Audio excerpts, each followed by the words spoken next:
Hello everyone, Alec the P40 here, and welcome to Engines of the Central California Traction Company, a series where I discuss the diesels of the CCT.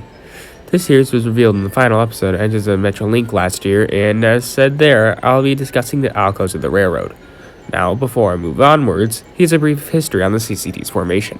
The CCT was first formed on August 4th of 1905 as an alternative interurban line to the Stockton Electric Railroad.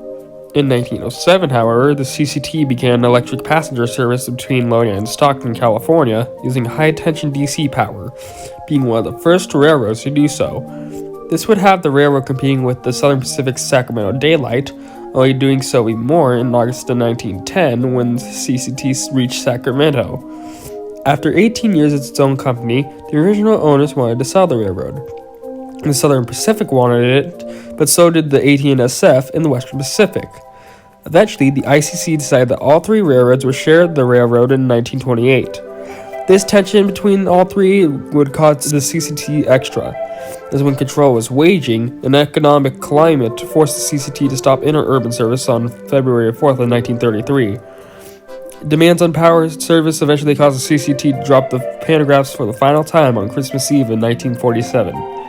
Fast forward to the 1990s, the Western Pacific and Southern Pacific became a part of Union Pacific, while the AT&SF became BNSF in 1995. A few years later, in August 1998, the line between Lodi and Sacramento was abandoned, though still owned by the railroad for future use. The railroad turned 100 years old in 2005, and while the short line is now being owned by two major Class 1s, the railroad is still kicking it to this very day. Now, since we covered that, we can now move on to the CCT's elusive ALCOs. We'll be going from oldest to youngest throughout these episodes, starting with the ALCO S1.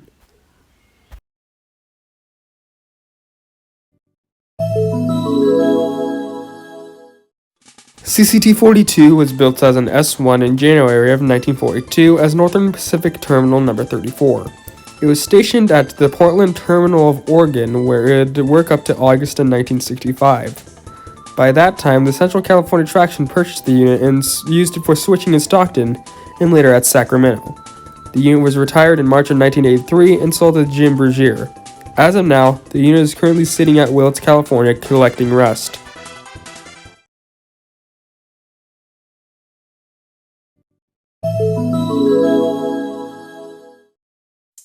CCT-40 and 41 were built as twin S1s in February 1942 for the Alameda Beltline based out of Alameda, California as D1 and D2. Both units worked until November 1963 for D1 and July of 1964 for D2 before being sold to the Central California Traction. The units were based around Stockton, California for switching duties at the port until retirement and being sold in April 1976 for parts to the Stockton Terminal in Eastern. For technical specifications on these three engines, the units use an ALCO 539 inline-6 engine producing 660 horsepower. Run on ALCO blunt trucks, the units have a top speed of 60 miles per hour. The engines came with a weight of 199 pounds. These have a length of 45 feet, a width of 10 feet 2.5 inches, and a height of 14 feet 4 3/8 inches. 40 and 41 came equipped with the Leslie A200s, while 42 had a Nathan M5.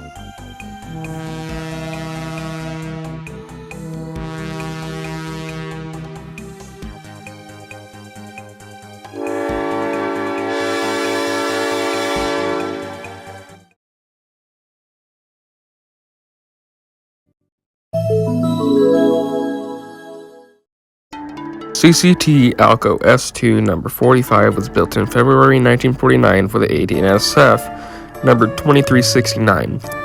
Their unit stayed on the railroad up until 1971, when in September of that year, the unit was transferred to the CCT.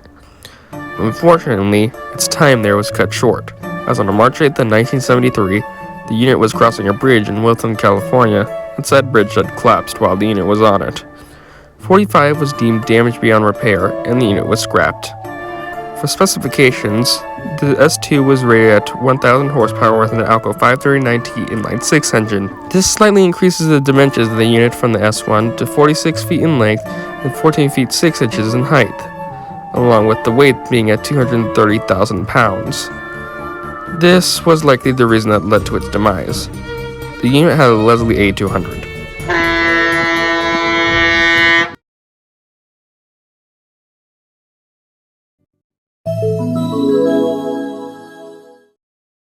'80 was built in December 1949 as an RS-1 for Spokane International as their 207. When the railroad fully became part of the Union Pacific, it was renumbered to 1218 in 1962, where it would work up to December 27th in 1969.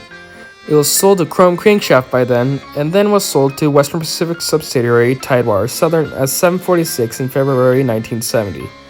It and Unit 747, which was ex-UP 1216, worked on the Tidewater Southern until the mid-1970s, when 747 was sold for scrap to the Purdy Company in Ewing, California in August 1975, while 746 was kept until a year later due to being slightly newer. By New Year's 1977, however, it was now in the hands of the CCT, having been swapped out with an S4.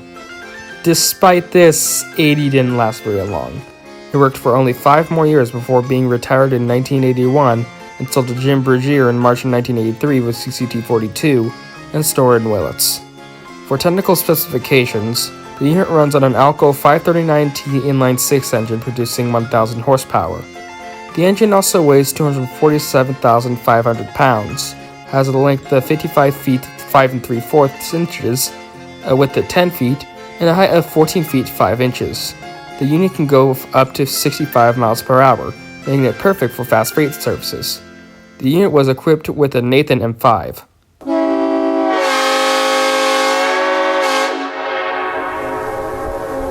This is also my favorite engine on the CCT.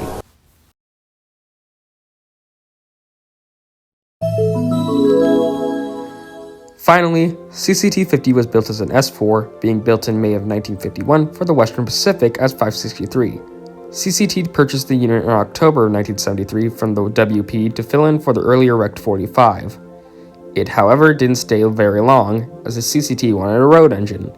This would lead the CCT to trade 50 for Tidewater Southern 746, aka CCT-80. Even back on the WP, 50 didn't stay long, as it was soon sold to Foster Farms in Livingston, California. It would soon eventually get the last lap over 80, however, as it was donated to the Feather River Rail Society and cosmetically restored and preserved at the Western Pacific Railroad Museum in Portola, California. For technical specifications, 50 has an ALCO 539T inline-6 engine producing 1,000 horsepower. The unit runs on AAR Type A trucks. The unit had a length of 46 feet, a width of 10 feet 2.5 inches, and a height of 14 feet 6 inches. The unit also weighed 230,000 pounds.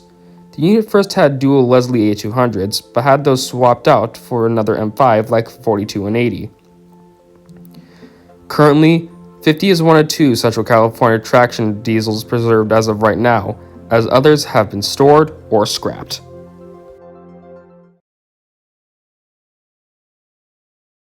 And with that, the ALCOs are complete. These engines were versatile, valuable, but most of all, reliable, serving the CCT for up to nearly 20 years even when past their prime on the big railroads. These engines will always be a part of the history of the Central California traction, shipping traction for quick action since 1905.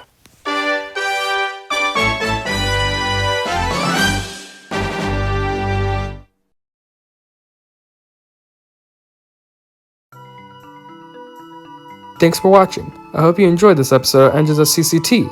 Next time, I'll move on to the railroad's very small quantity of General Electric engines. Stay tuned, and thank you again for watching.